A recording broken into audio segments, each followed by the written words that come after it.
Narasimhan. Bharat has witnessed a remarkable surge in mobile phone exports to a record $15 billion plus in the fiscal year 2023-2024, and this is propelled largely by the sales of iPhones. Now, this marked a significant increase from $11.1 billion recorded in the financial year 2023. Apple has played a pivotal role in this growth, contributing to around 65% or approximately $10 billion, doubling its contribution from the previous fiscal year when it became the first smartphone brand to achieve the $5 billion in exports from Bharat itself. Also, according to official data, the GEM portal has reportedly saved more than 80,000 crore rupees worth of public money since its inception. The expansive network of stakeholders on GEM, comprising of over 1.5 lakh government buyers and 21 lakh sellers and service providers, has been instrumental in achieving this feat. State-run Coal India's capital expenditure has increased 6.5% in financial year 24 to 19,840 crore. It's the highest ever capex recorded by Coal India in a single year. The higher capex is also in line with the company's plans to have adequate infrastructure to evacuate increased quantities of coal produced in the future. And now, ladies and gentlemen, we'll show you what is for many a historic moment. Ram Navami happens every year. But this time it was special because it was after 500 years of wait that Ram Lala was right there on his Janmabhoomi.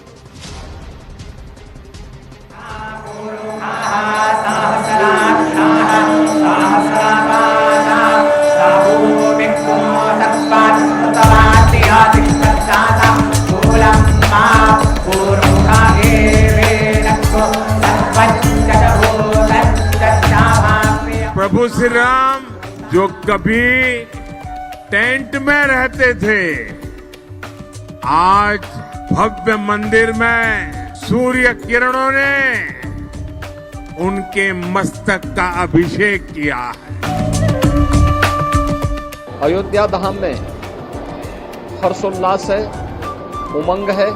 लगभग 500 वर्षों के उपरांत मर्यादा पुरुषोत्तम प्रभु श्री राम उनके पावन जन्मोत्सव का कार्यक्रम उत्साह और उमंग के साथ आयोजित हो पा रहा है। रामनवमी की भी इस पावन अवसर पर सभी सनातन धर्मावलंबियों को, प्रदेशवासियों को मैं हृदय से बधाई देता हूं।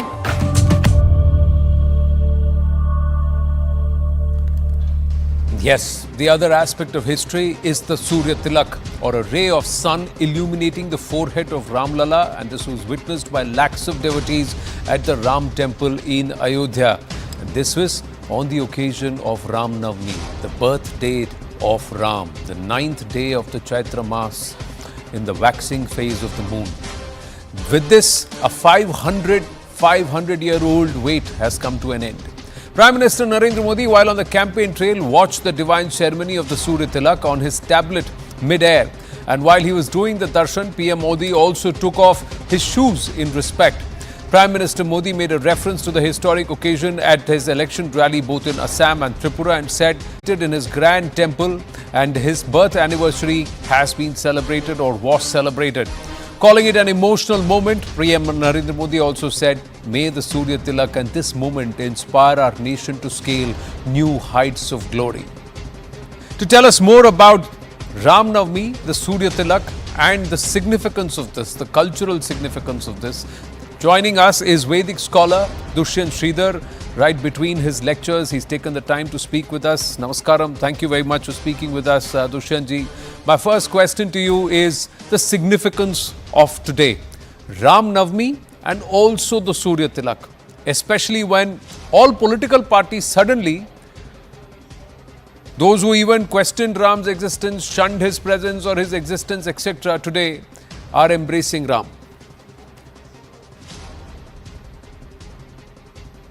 Namaskaram to all the viewers of News 18 and wishing each Astika, each Bharatiya a very happy Sri Rama Navami. This, of course, is a very special Rama Navami because it is being celebrated in the very Janmasthanam of Rama after the Prana Pratishtha.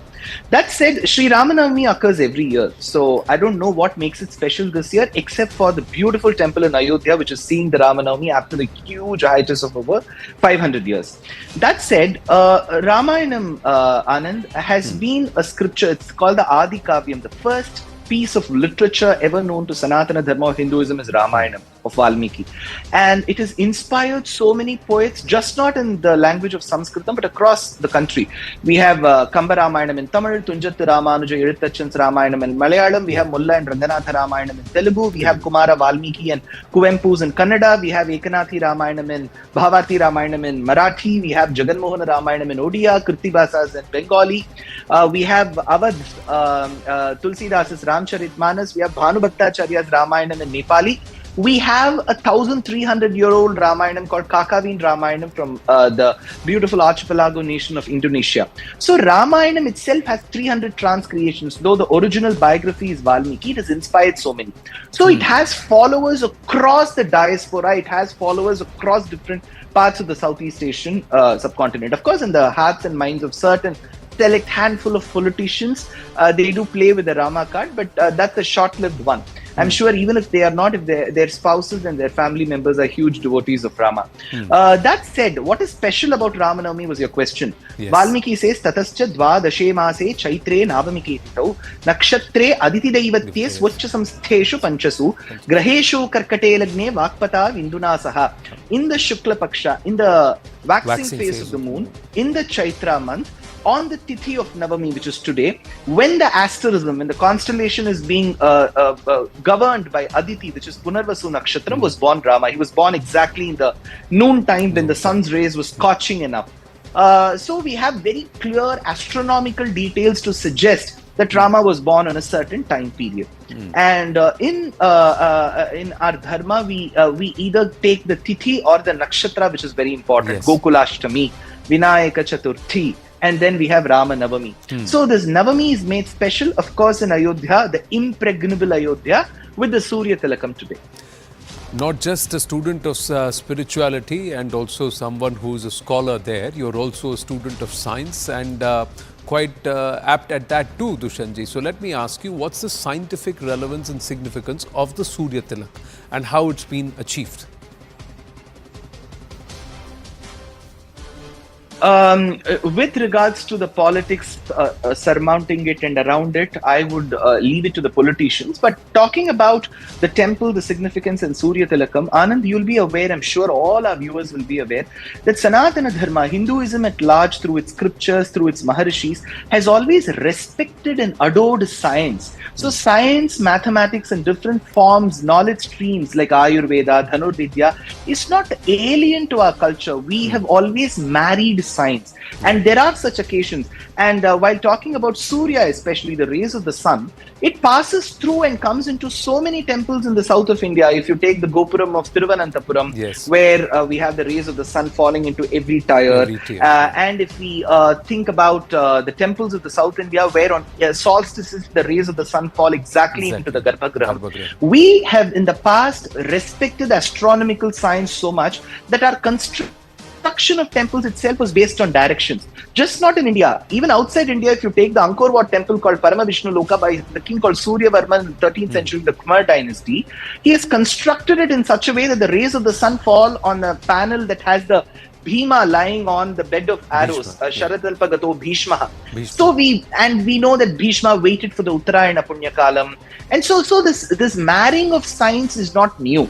And the significance that I feel is Rama comes in the lineage of Surya. He comes in the Surya Vamsha. So the first, the predecessor, one of the earliest predecessors was Vivaswan to Surya to Rama. So indicative of Rama's lineage of Surya Vamsha, point number one. And point number two, Rama interned, though he studied under a rishi called Vasishtha, he interned for a short period under Vishwamitra. So to venerate to Surya, the sun god, we use Gayatri Mantra. And Gayatri Mantra that is venerative of Surya was given to us by the rishi called Vishwamitra. And it was under Vishwamitra that Rama interned for some period. So there is a Vakyam in Ramayana, it is Paramam Japam. So Gayatri Mantra was recited by Rama towards Surya in the presence of Vishwamitra. So this connection also makes it very interesting. And the third important thing, see, Surya, sun in our solar system is invincible, it is impregnable. Even a 0.5 degree Celsius increase in the temperature can cause a catastrophe or a havoc in the world. So in that way, sun can be called Ayodhya, which can never be won over a war. When sun is invincible, the place where Rama was born is also Ayodhya, which is invincible. So there's another connection there. And finally, of the thoughts that I had to share, we call it the solar system. That's how we have studied since our school days. So sun is central to the solar system, and there are so many planets around it. One such planet is Earth. Rama comes after a period of 500 years back to Ayodhya. So in a way, to Surya, Rama is the Atithi, the guest. And in our culture, we have always respected our guests. Atithi Devo Baba. So Surya treats Rama as a beautiful guest who has come back home after such a long period, and he's doing an Harati through the Surya Tilak in this temple. This is how I perceive it to be, and today is a momentous occasion. I don't know, in many ways, our generations, people who are witnessing today, we are very lucky. We saw the Prana Pratishtha of Ayodhya. We now see the Surya Tilak on Ramas. I just feel that these are all such good nimittas and positive signs for Bharatadesham, India, to climb up the ladder to be one of the superpowers which respects every other country. This is how I feel. Very, very beautifully outlined there, Dushanji. But the fact is that it's a tilakam that's only the light that is falling, not the heat, because it's reflected via mirrors. And you spoke about Kaushika Muni in our Venkatesha Suprabhatam also, Kaushalya Supraja Ramapurva Sandhya Pravartate. That itself is Vishwamitra waking up Ram on the banks of the Sarayu. But let me ask you this question. Those who have questioned Ram in the past, today are opening websites. They are also conducting and participating in Ram Navami rallies. You deliver regular sermons. Is there a rising consciousness about our Hindutvaness in our Rashtratva, our way of life among the people? Is there a larger consciousness, and is that why everybody, those who shunned it in the past, are also embracing it today? In a way, yes, Anand. There was, after the independence, of course, we had a huge period of the colonial regime. We had the French, the Dutch, the Portuguese, and before that we had the Mughals, and before that we had the Goris, the Khiljis, the Lodhis. So roughly for a period of 1,000 years, there was a lot of political turmoil in the country. And it was just not restricted to politics, it was also coupled with religion. Religion was brought in. For example, be it the Western religion of Islam or Christianity was forcefully brought in. Now we have started trying to live with people in harmony, but the last 1,000 years was not an easy sail. And especially after the independence, the curriculum was made, or people were made to think secular. The word secular was assumed that if you identify yourself with the Hindu identity, which the land is, of course, in the past, you have to be rightly apologetic about it. Oh, I'm a Hindu. But I feel with the percolation of social media across ages, across genders, across social and economic strata, people have started feeling, okay, if there is one country that has to celebrate the Ramayana, Mahabharata, and the various sciences that we have bequeathed, it should be India. Why should we not be proud of? If Greece can be proud about its Greek civilization, if Egypt can be very proud about the pyramids and Sphinx and the various things that they have bequeathed, like the Sun Temple of Luxor and Aswan and so on and so forth, why should we not be proud about? See, we never demean other cultures. We don't speak ill of other religions. We respect other religions. We respect people who adhere to the other religions. But that doesn't mean I should not say a few nice things about my own culture. Why should I be apologetic about it? That is the thought that has crept across a lot of people. So people are coming out in the open and saying, why not? Why shouldn't I celebrate Ram Navami? See, I would just like to make a political point here. See, where a person can have an affiliation to a political ideology, like say one person could be bent on DMK, the other person could have affiliation on ADMK, the other person could have affiliation to Congress or one to BJP. That's not the point.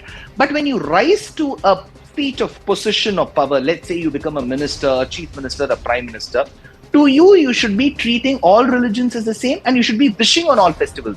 You know, for the last 50 years, Anand, I don't know how much people are aware, in the state of Tamil Nadu, if a DMK party comes to power, the chief minister doesn't wish on Ram Navami, he doesn't. A DMK party comes to power, the chief minister doesn't wish on Ram Navami, he doesn't wish on Krishna Janmashtami, he doesn't wish on Vinayaka Chaturthi, he doesn't wish on Deepavali.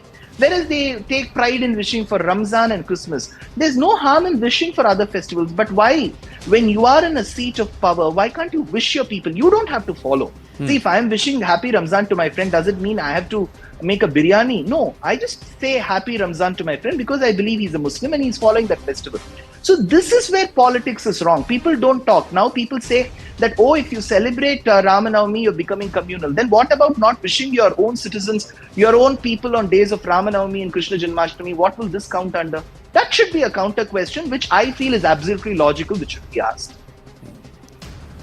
You know, as always, lucid and very clear as ever. Dushyant Sridharji, a pleasure speaking with you. I'm aware that you have your own commitments delivering sermons. Wish you all the best with the next one. Thank you very much for joining us on this occasion of Ram Navami.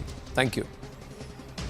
Let's move on, ladies and gentlemen. Amidst this entire reverberating chants of Jai Shri Ram, the adornment of Surya Tilak on Ram Lala's forehead in Ayodhya, that's also captured the hearts of millions of devotees. Everybody is tuned in to watch it again and again. It's been circulated.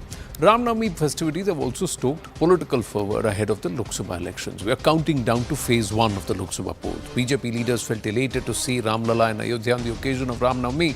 Congress leader Rahul Gandhi and other opposition leaders slammed the ruling disposition for politicizing faith and diverting from real issues of unemployment, inflation, etc. First, the Congress took a dig at the BJP and called the ruling party traders of that Maryada Purushottam Ram. Traders of that Maryada Purushottam Ram. Then the Trinamool Congress organized a shobha yatra in Howrah. But that didn't stop Mamata Banerjee from attacking the BJP, as she said the party is planning riots and will later reap the benefits from it.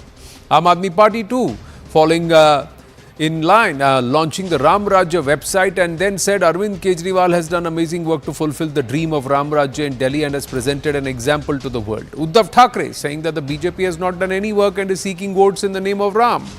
RJD attacking the BJP, saying they are nobody to give us a certificate. The BJP hit back at the opposition and accused them of insulting Bharat and Sanatan's Pratha and Sanatan culture. Let's listen into what the opposition had to say before we go to our guests. कुछ लोग मर्यादा पुरुषोत्तम के नाम पर सत्ता का संघर्ष कर रहे हैं, सत्ता प्राप्त करना चाहते हैं। मैं उनसे कहना चाहता हूँ, भगवान राम को राजनीति से दूर रखो। বাংলা মনে রাখবেন একসাথে সবাই থাকে আর আজকের দিনে ওদের দাঙ্গা করার পরিকল্পনা আছে সাবধানে থাকবেন সতর্ক থাকবেন দাঙ্গা করে ভোটে ফয়দা লুটতে চায় দাঙ্গা করা ভাবার কোনো গ্যারান্টি নেই रामनवमी तो हमेशा बड़े हर्षोल्लास से मनाई जाती रही। रामनवमी को जो कुछ लोगों ने पेटेंट कर लिया है उनकी बकौती नहीं रामनवमी। रामनवमी करोड़ों लोग हजारों वर्ष से मनाते चले जा रहे हैं और एक राम मंदिर नहीं है, हजारों राम मंदिर इस देश में हैं already. There is no copyright of BJP on Ram Navami or Maryada Purushottam Ram. I think you all have given that kind of direction. The fact remains, I adore Ram. I worship Ram. But I'll not go and seek a certificate from BJP. Let's go across to our guest, Charu Pragya, national spokesperson of the BJP, Tausif Ahmad Khan, lawyer and political analyst, Ratan Sharda, RSS thinker and author, and Shyam Prasad Meka, Congress leader. Namaste, Jai Hind. Thank you very much, everybody, for joining us. Even as we speak, some reports coming in from Murshidabad, Tausif, of some instance that's happened, but thankfully it's all brought under control with the CAPF intervening. Some stone pelting incident in the Shaktipur region of Murshidabad. But Shyam Prasad Meka ji, where is politics with respect to Ram? If everybody had been in unison, there would have been no politics. Okay, what's the question? Let me understand. What is the question? Be more straightforward. I'm asking you, where is the accusation that the BJP is politicizing that Maryada Purushottam? That's the words used by the Congress party. That Maryada Purushottam. Who is it? Is anybody stopping the Congress party from celebrating Ram? Was the Congress party not invited for the Pran Pratishtha of Ram Lala? So who's politicizing? Do the Congress people, they want to celebrate Lord Ram? Do they need any invite from anybody? Does anybody own Lord Ram or any other god in this country? No, right? It's as simple as that. And then keep that away. No, it is not as simple as that, sir. The invitation came from the Ram Janmabhoomi Teerth Trust, the trust that was in charge of building the Ram temple and also conducting the organization, organizing the Pran Pratishtha. The invitation went and they said, we will not come. Yeah, no, Congress party very clearly enunciated its stand. So is that all right? Are you okay with that? Of course. If somebody invites you for the Pran Pratishtha of Ram Lalla and you say, I'm not going to go because I'm not the one doing it. Somebody else is doing it, so I will not go. No. Congress clearly explained it. We are not going because the BJP is politicizing it and conducting it as a political And what after event. that day till today? And then we will go whenever we want to go as individuals. So what after that day till today, how many have gone, sir? So you think Anand, have you gone? Wait, Anand. Why should we give you the account of it?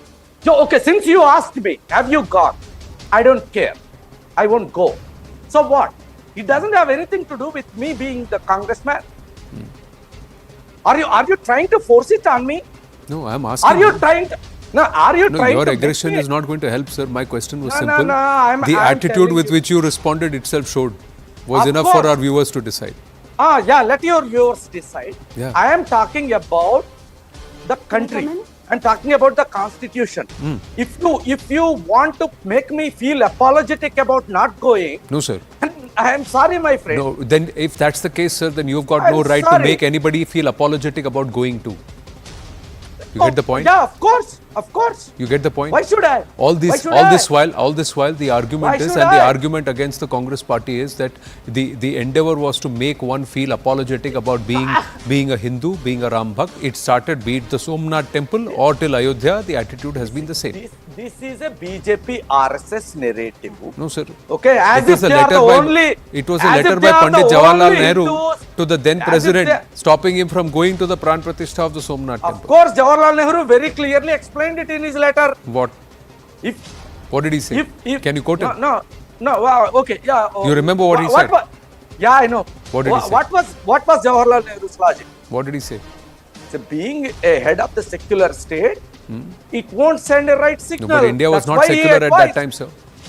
India was not Why? secular at that time as per the Who said? constitution. Who said? The Who word said? secular India was not there in the secular. preamble at all. Wait. And our Anand, founding this- fathers, Baba Sahib, Bhimrao Ramji Ambedkar themselves argued and very clearly a point, and this argument happened in the Constituent Assembly, and it was No, agreed I that will Bharat tell- is not secular. No, Because wait. the foundation of Bharat and you- religious lines, when it was partitioned on the basis of religious lines. All these Anand, are arguments Anand, stated by our founding Anand, fathers, including Baba Sahib, Anand, Bhimrao Ramji Ambedkar. Anand, you The are word that you you are are not willing to misleading. use is that Anand, Pandit Jawaharlal Nehru you are had a misleading problem your viewers. with the Hindu sentiment being revived or the Hindu sentiment being encouraged as far as going for the Pran Pratishtha of You Somnath are- temple. you are That was the deliberately- words of Pandit you Jawaharlal are Nehru, sir. deliberately No, sir. You are misinforming your deliberately, viewers. sir. The door telling swings you. both ways, Shyam Prasad Meka. The attitude Anand. with which you answered my question reflects Of the course I attitude will. with which you look at Ram, Ayodhya, and this issue that matters to more than a billion Bharatiya. That's where I'm going to park the logic. Why No, do you 1 think minute. you can speak for billion Bharatiya? No. I'm saying You the think you attitude are that the representative of billion Bharatiya? who gives you the right Which then, sir? election did you Who win? gives you the right then, sir? What I am election have you speaking won, for sir? myself. You're I am not speaking for myself. yourself. You're not speaking. You're I am not speaking speak- on behalf of a group of people who claim I to am be not speaking on speaking- behalf of the entire group. I didn't am not claim to speaking for a represent any billion single Bharatiya. person. I'm I like just you. said that this was a sentiment that also reflects You are talking about billion billion Bharatiya. No, sir. Bharatiya.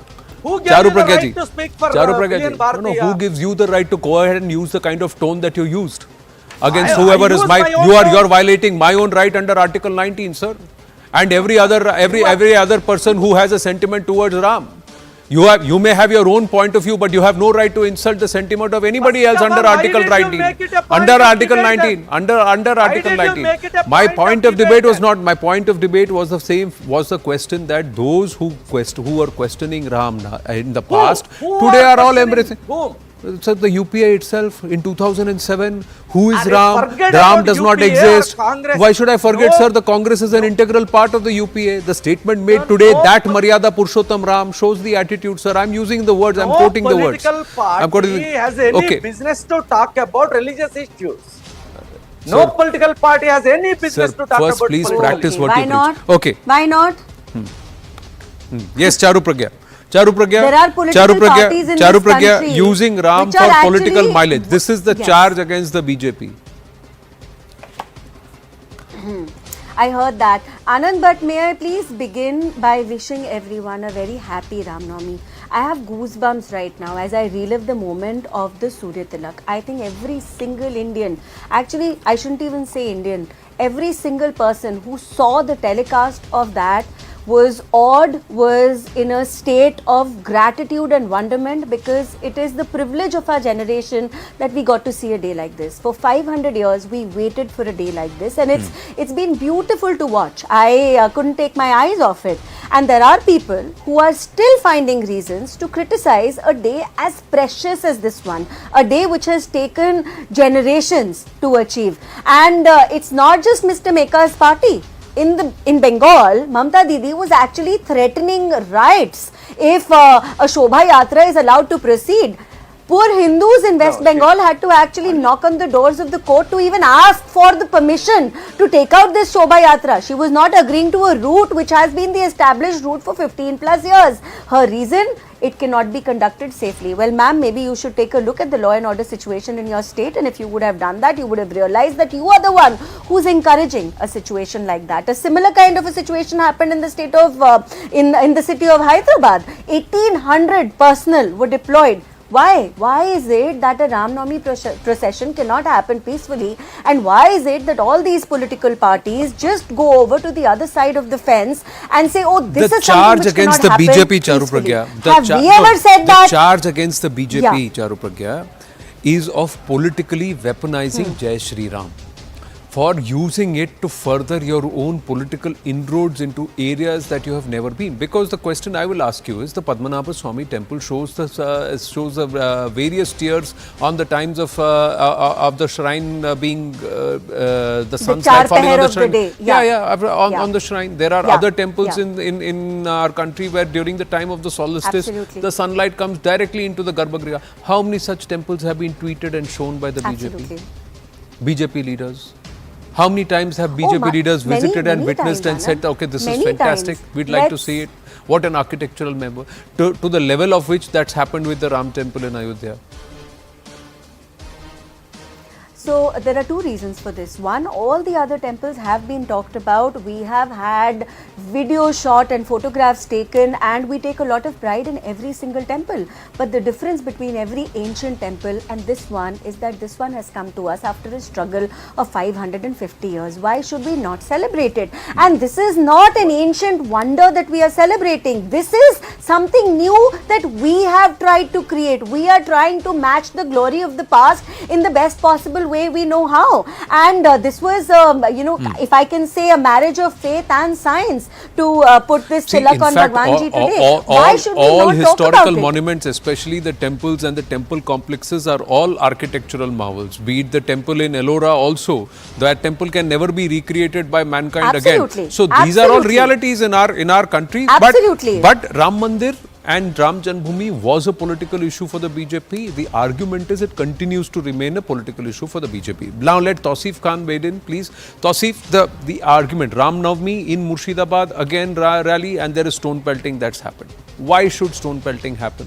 Why should Mamata Banerjee say that only for Ram Navami yatras there will be riots? Anand, I think you are missing the point that there was a direction from the High Court itself. When the parties went to the High Court, based on the police proposal, that the route should be changed, because there has always been, certain elements who mix up, the BJP and RSS elements who mix up with the procession and throw stones at the mosque. They play DJ, they brandish sword, and there were last year a young boy around 19, 20, 21 years age. He was brandishing a pistol. He was arrested. So this is not, Ram Navami procession, is what was the contention of the police. And therefore, they wanted to make the change. But the High Court allowed it with the condition that there will be no more than 200 people, that the procession will not stop anywhere, that the procession, no one will carry any weapons in the procession, there will be no DJ. And yet, we see that in spite of all the input, in spite of the Chief Minister and the Home Minister, who's been the head of the state from last over 10-12 years, openly saying that there is a conspiracy to create law and order situation, and this is a political conspiracy because it is perceived that whenever there is a riot, it will help benefit BJP politically.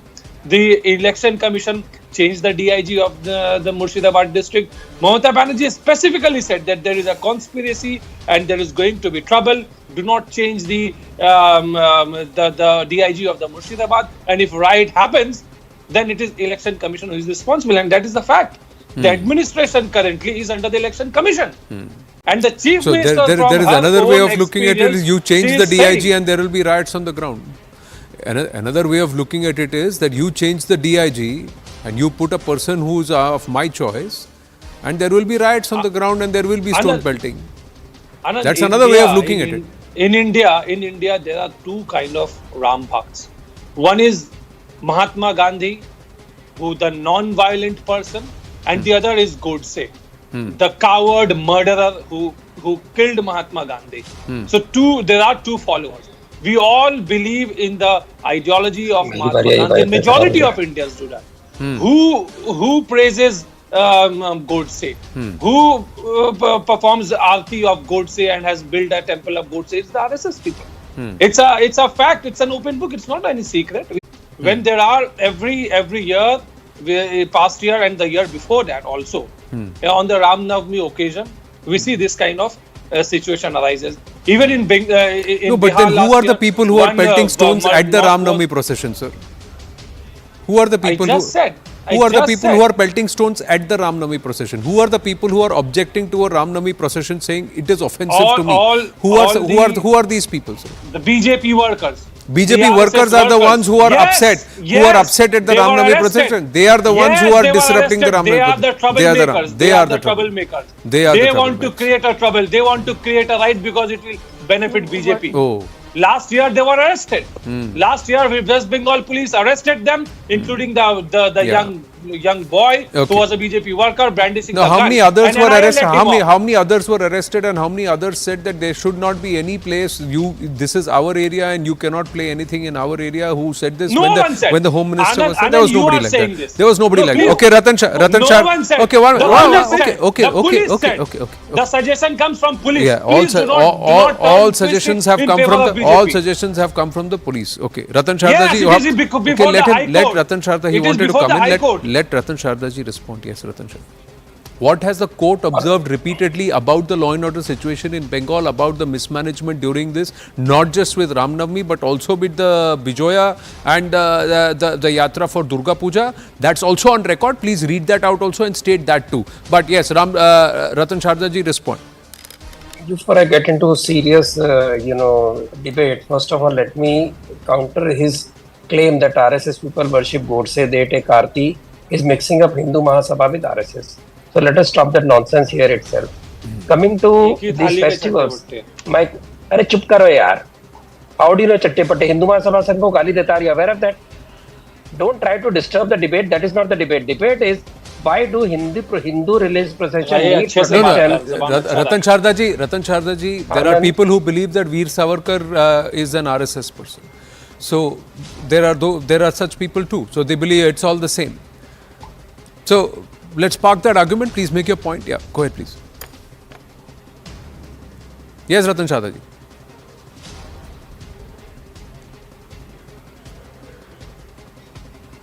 I'm just going to check. I think we've just lost the link with him. The moment he comes back, we'll go back to him. Can we just check? Is he there? Okay. Charu Pragya, come in and quickly, and then by the time Mr. Sharda comes back, we'll go back to him. Yeah. Coming to Shyam Prasad Mikaji, one second. Yes, Charu Pragya. Yeah. So, Anand, first of all these opposition leaders need to answer that why is it that only on specific festivals celebrated by the majority of the people in this country, they have a problem, and why does this problem only come in the states where they are in power? Have you ever heard somebody in Uttar Pradesh say that shobha yatra nahi nikal sakte because it's going to cause riots? Really? Really? Are you trying to really pretend that it is not your political dispensation which is giving rise to communal tension like that? You are the one who encourages it. If your chief minister is going to throw people behind bars for merely saying Jai Shri Ram, this is what is going to happen in the state, and you have to take responsibility for it. At the end of the day today, I think the people of India have understood that we need to vote wisely, we need to choose better, and we cannot side with parties which are still hell-bent on creating this kind of strife. Appeasement politics days are behind us. I don't think there is anything that either Tausif or Mr. Mecca can say today which is going to change the minds of these people. And I will again say this. A day like this is a privilege for us to witness, and if you are asking us if we are the ones who are politicizing Bhagwan Shri Ram, let me tell you, we openly wrote about Ram Mandir in our manifesto year after year after year. We did not shy away from it. You made fun of us then because we could not fulfill a manifesto promise for so long, and you're making fun of us now because we fulfilled a manifesto promise. So what exactly is your problem? Also, let's remember that you were the ones who politicized the event, because I remember Mr. Mecca himself saying, oh, but it was Rajiv Gandhi who broke the locks. What happened to that argument? What also happened to the argument of Kapil Sibal going to court and saying that do not put the dates of the Ram Mandir case close together. Let it stretch out beyond the 2019 elections. You did that. That is called politicization. So if you are going to interfere with the process of the court to serve your political motives, I think that is politicization. That is in the interest of secularism, in the interest of protecting democracy. And since when has secularism become equal to being anti-Hindu? That is their problem. They think secularism is equal to being anti-Hindu. That is pseudo-secular. Ratan Shardaji is back with us. Yes, Ratan Shardaji. I'm sorry, I'm in a place where Wi-Fi is not good. Yeah, you were making your point. Why Hindus always need protection for the religious celebrations, no other community needs it. Which means Hindus are targeted, no other community is targeted because Hindus don't target anybody. We are secular because we are Hindu majority. We have seen what happens in other places which have gone out of India with other majorities where minorities suffer. Now see, point is that we are severing a movement which has come true after 500 years of struggle. I have been part of this struggle since the beginning of 1984 when the resolutions passed, and I was there when the Ram Janmabhoomi Mandir finally came up. You could see the surge of pride, surge of happiness, and people who are feeling guilty about being Hindu suddenly broke the chains of embarrassment and very openly came out. That is the strength of this dharma that people understand. Now, taking for Dushyanta Sridhar, these secular people would have loved to celebrate Hinduism had it died. See, we celebrate Egyptian civilization, we celebrate Greek civilization because dead and buried. Unfortunately, Hindus refuse to die. Hindu civilization refuses to die. 1,000 years of occupation, persecution, attacks, including 75 years of secular governments, that we still survive, we still thrive. That is the pain of the seculars because they're colonial mindsets who look from India from outside, from British point of view, not from Indian point of view. They don't understand dharma. They don't understand the roots of this country. And if you look at TMC, you remember Malda incident? When the riots in Malda, these people stopped journalists from going there. They repainted the burnt down police station and then said, say, everything is badhiya. And these people will also remember High Court as badhiya. And these people will also remember High Court has been tarnishing them, bashing them up for not taking care of Hindus, not taking care of law and order. You see what is happening in Sandesh Khali, what happened post-election last time. So TMC is last one to speak about it. And as far as Mika is concerned, the way he speaks today, very different from his humorous, light, banter style of debate because he knows he's defending the indefensible. Rahul could have gone to Ayodhya all these days. He did not go. Forget the invitation. Why should he said, I will go more time. He runs around all over the country. He goes to UP. He has no time to visit Ayodhya. Where is the political Hindu also? Where is Chunavi Hindu? Chunavi doesn't even care for There is Chunavi Hindu. So this is deliberate insult to Hindus.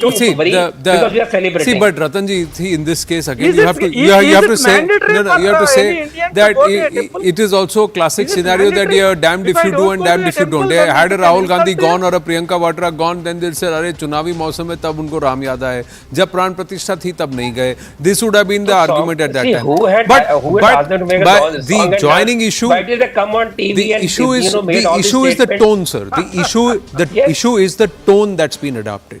The issue is the irreverence that certain groups and certain entities show towards Hindu astha and deities or people who are isht of Hindus. The irreverence Anand, and you the will tone that is remember, shown just one is not point, equanimous Shia Sunnis with other faith. That's the point. That irreverence to being a Hindu or Hindu astha and Hindu deities, the way that the irreverence has, that's not just a symbol or showcase of our tolerance and the Hindu way where every opinion is allowed, but that also shows the attitude that this is the Lord that can be put down and we need to continue to put down. If that's the attitude, sir, then it's a cause for concern. Because then that's not equanimous and that's not the equitable attitude towards all. Saman Just bhav. one point. Shia Sunni riots stopped by government stopping their celebrations. Only under BJP could Shia Sunni again celebrate the festivals without any riots. That's the difference between a Hindu government and a secular government. And centrally administered Jammu and Kashmir after 30 years saw the celebrations Exactly. that Same in UP. yeah. So that's all. UP. Yeah. So that's also another point. I've run So out of Ratan time. Sharda declares it's a Hindu government, not an Indian government. Wow. We are secular because we are Hindu. I am saying again, I am repeating again. What happened to Bangladesh? What happened to Pakistan? What happened to Afghanistan? We are secular because Tell me, we have they were part of constitution. Bharat, no? No, sir. Constitution is there. Constitution is there in every nation in our neighborhood, but they all identify themselves with religion and not with the constitution, sir. The identification with constitution, is a proud matter for us. But the fact, sir, is it's the Hindu way, which is the inclusive way, as defined by the Honorable Supreme Court of our country, that it's an inclusive way of life, and that's the Hindu way that Ratan Sharda has spoken about. That's a no, sir. You will get to decide. No, sir. You get to decide whether you embrace the Hindu way of inclusive way of life or you do not. Because your attitude today is that I'm going to cancel whoever does not agree with me, and that's not an inclusive way, sir. That's not an inclusive way. That's not an inclusive way. That's not an inclusive way. So who are you to speak otherwise, sir? Who are you to claim otherwise, sir? I may also ask the same question with due respect. I have to wind up on that. No, sir. The Constitution of India never claimed Bharat to be secular. The original preamble called us a sovereign democratic republic. The words socialist and secular were forcibly inserted during the time of emergency. When government was in jail, democracy was in jail, and at that time, without the entire ratification of Parliament, this was inserted, and that should something that we should remember, sir. It happened in 1976. I have to wind up on that note. So, sir, the original Constitution was disturbed, its preamble was disturbed by those people today who you represent as a party leader, sir. That's also true. Have to wind up. Taking a short break. When we come back, Ghus ke marenge to Naxals too is the big question after that mega encounter in Kanker. Stay with us.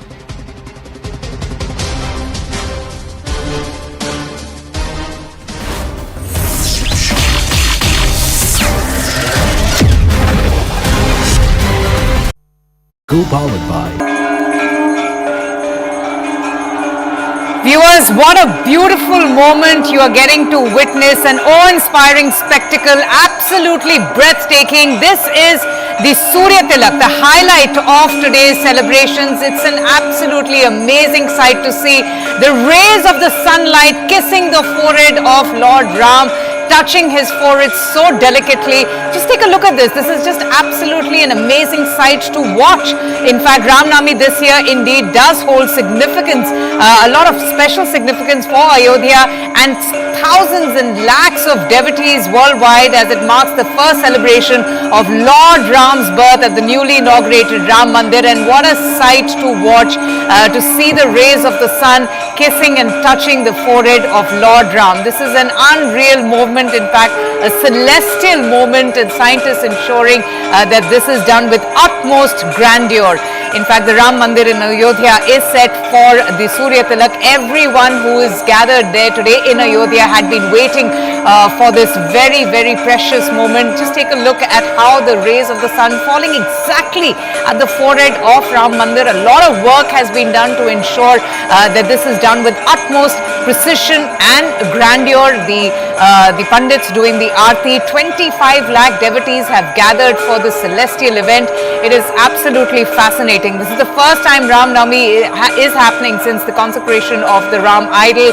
The sun rays falling on the forehead of Ram Lalla in Ayodhya, and what a moment, especially for those lakhs of devotees who have gathered to watch this once in a lifetime event. It's absolutely beautiful. We are getting to see the rays of the sun falling on the forehead of Ram Lalla. This is called the Surya Tilak of the deity. It has been made possible with really elaborate techniques and mechanisms. It involves mirrors and lenses. So everything has been done to ensure that this is possible with utmost precision, and we just were witness to this absolutely awe-inspiring spectacle when the rays of the sun touch the forehead of Ram Lalla. I think it's done now, and we are still seeing a little dot, if I'm not mistaken. We can still see the dot of the sun on the forehead of Ram Lalla. Devotees across the world, in fact, are celebrating Ram Navami today, the birth of Lord Ram, one of the most revered deities in Hinduism. And as we speak, as we're getting you these live images, we just got to witness that beautiful moment when the rays of the sun fell on the forehead of Ram Lalla. And as I just mentioned, this is a scientific way of ensuring that the rays of the sun actually falls on the forehead of Lord Ram. Just take a look at the visuals there, and lakhs of devotees who have gathered to witness this absolutely awe-inspiring moment, spectacle. Siddhant, my colleague, is one of the lucky ones today in Ayodhya. And Siddhant, the highlight of today's celebrations is undoubtedly the Surya Tilak. What a breathtaking sight to see the rays of the sun falling on the forehead of Lord Ram. That's right. And in fact, Ram Navami holds a lot of significance for Ram Bhakts. In fact, there is also this ritual of Saryu Snan. तो ऐसा कहा जाता है कि राम नवमी के दिन प्रयाग भी उठ के सरयू में आ जाता है. तो there is lot of belief as far as Saryu Snan is concerned on the occasion of Ram Navami, and this is a reason that each time, with each every year, lakhs of devotees come to Ayodhya to take a holy dip in river Saryu. But this time around, the major attraction is also to seek darshan of Ram Temple. Now, right now, I am at Ram Temple, and behind me you can see the corridor. This is the same corridor which will take me inside the Ram Temple, and we have been told that the rituals have commenced inside the temple. So 11:58 is the Muhurat time, and we have been told that at around 12:16 the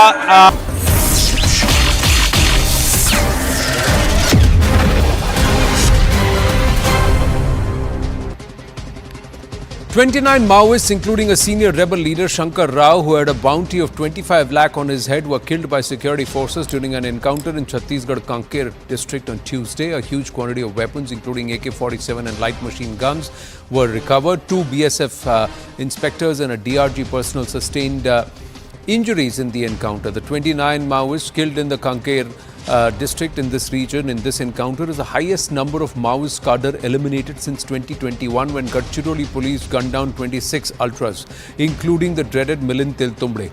Tuesday's operation, which came just 2 days ahead of the first phase of Lok Sabha polls, may have successfully averted a major Naxal strike. Home Minister Amit Shah praising the security forces for their bravery, and also said that under Prime Minister Modi's leadership soon, Chhattisgarh and the entire nation will be red terror free.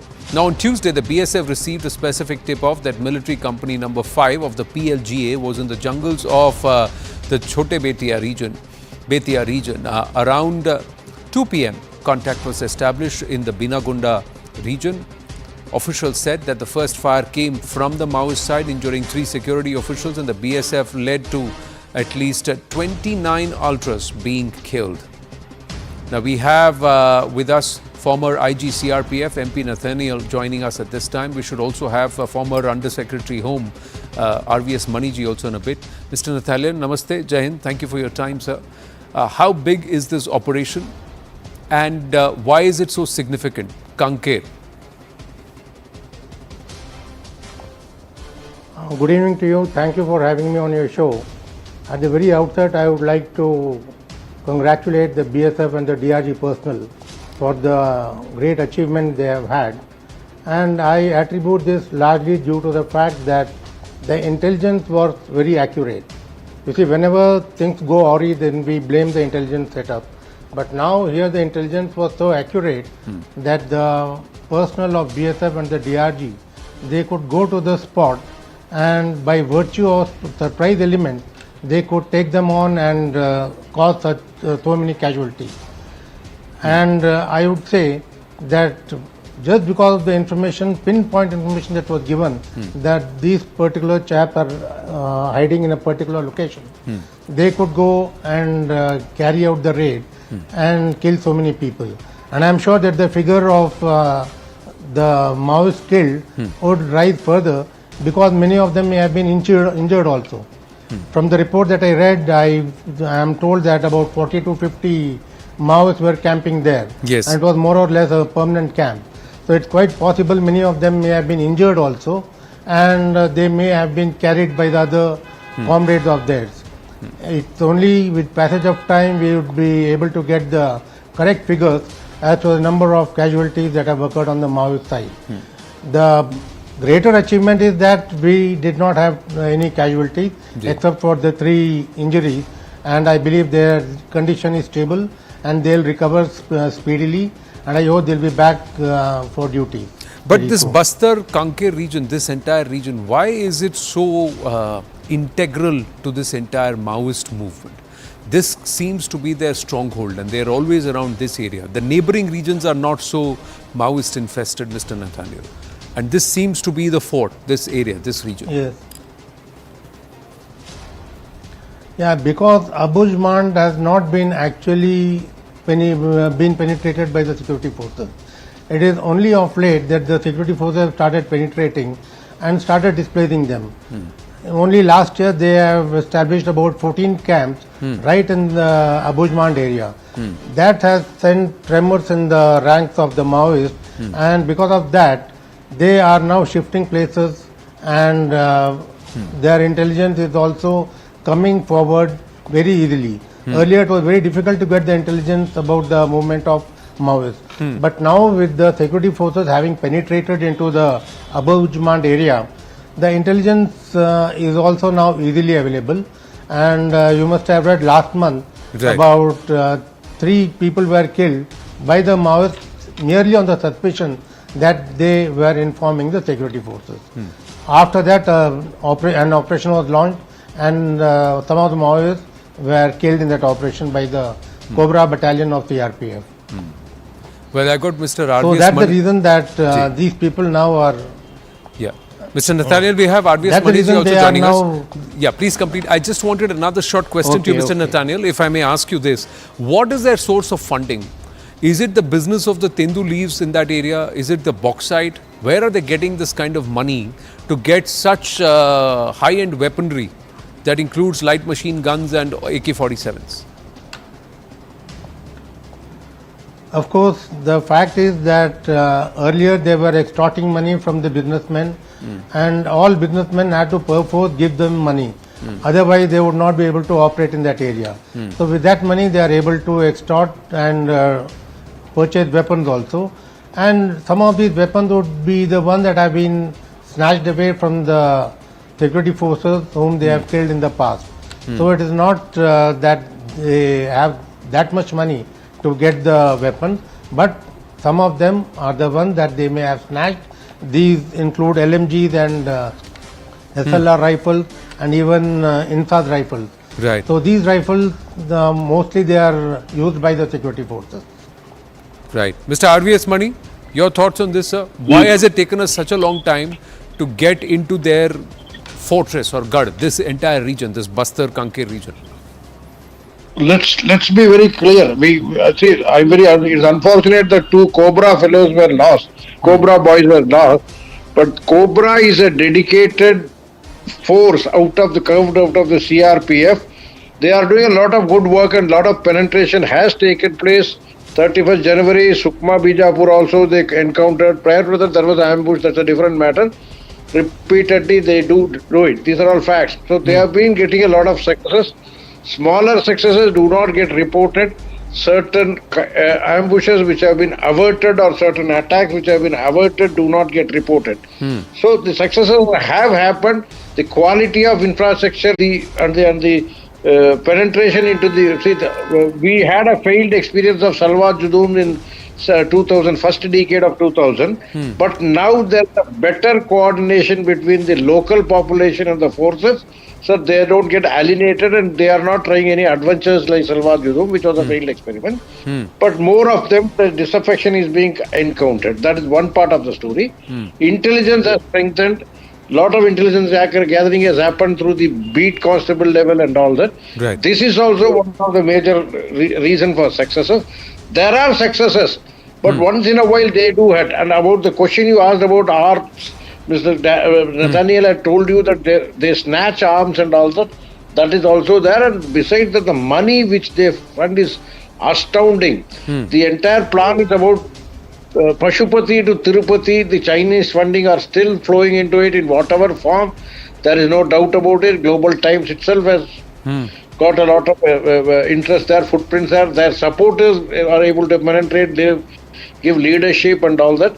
That footprint is very much there. So this is also one of the reasons that they are repeatedly able to raise their hand in spite of this success of the security forces. Right. But now this is a major breakthrough. What has happened in Kanker yesterday, I'm sure the momentum will be sustained and more sleeper cells of Mercelites will be broken down. That's what I expect. Nearly 36 districts have been rid of. The number between 2013 to 2023 has dropped to about 70 from 106 districts across AP, Bihar, Chhattisgarh, Jharkhand, Madhya Pradesh, Maharashtra, Odisha, Telangana, West Bengal and Uttar Pradesh.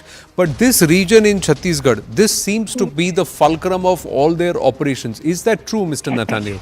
And what can be done? And increasingly as development reaches there, communication reaches there, people and they get connected to the rest of humanity and Bharat, this region. Do you think this disaffection with this kind of way, the Maoist kind of way, will also come into play? How much of duress is involved where families are forced to part with their children, their young kids, who then have to go ahead and join this kind of cadre? Now with the security forces establishing camps in different places, that fear element among the villagers is gradually fading away. And because of the fear element fading away, the information also would start coming to the security forces without much of a difficulty. The other thing is that because of the penetration of the security forces in these areas, the development also has started coming to these areas. And because of these developments like the construction of roads, the establishment of mobile towers and even facility of education, because of these things the people are now getting wary of the fact that development had been a casualty as far as the Maoists were ruling the place over there. But now with the development gradually coming into every place, they would definitely not be supporting, and they may even now challenge the Maoists wherever they are now moving around.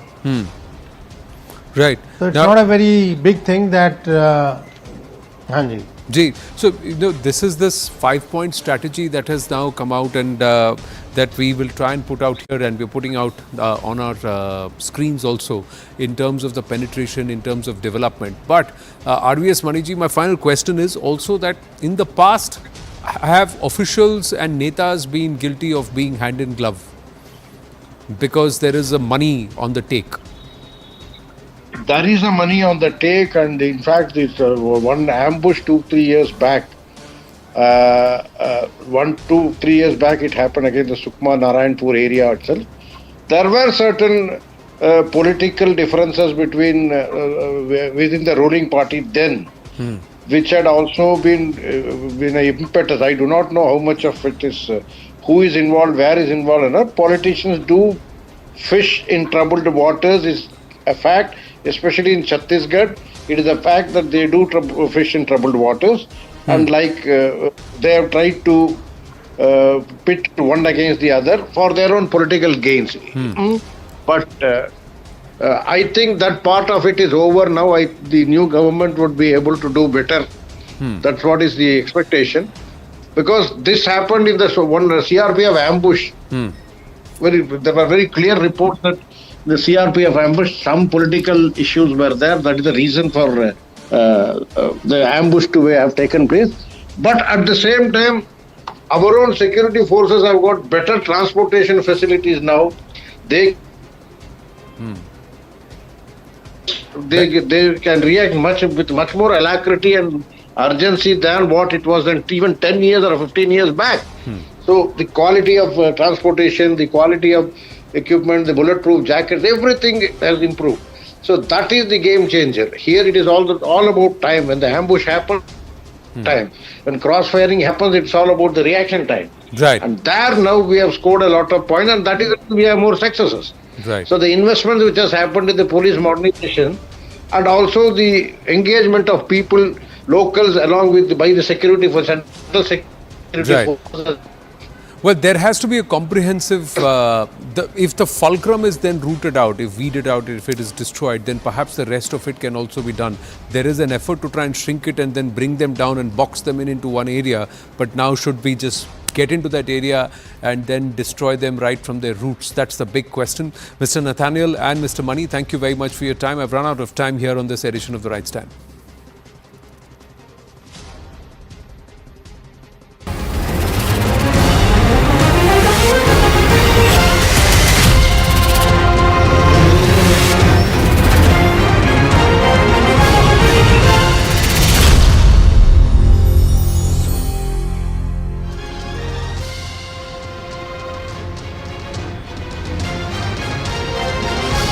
Hello and welcome to our special episode of Elections on the Road. We are tracking how the great Indian festival of democracy, elections, something that comes once in 5 years, we are tracking this across the length and breadth of this country. Of course, we are coming to you from the beautiful garden city of Bengaluru, where for perhaps the first time the heat is so sweltering. We're talking about 36, 37 degrees in the daytime, but fortunately, this is a pleasant summer evening, and we're coming to you live from the St. Joseph's Institution right in the heart of Bengaluru city. The temperatures are rising on the campaign trail as well. Elections are due in the next few days. Bengaluru votes on the 26th of this month, Friday. If you're a citizen, a resident of the city, please go out and cast your franchise. That is the most important right that we have as citizens in a democracy. Joining me here on this panel, a full-fledged political panel, and I'm glad to have, we have the gender ratio on the panel is skewed 3:1 in favor of the women. So let me start from the right. Brijesh Kallappa, senior advocate, is joining us on the panel. Aishwarya Mahadev is spokesperson of the Congress party. Surbi Hodigere, spokesperson of the BJP, and Preeti Subhash is spokesperson of the JDS. And we have a lovely audience of youngsters, students of the St. Joseph's Institution, who will be asking our panelists some hard-hitting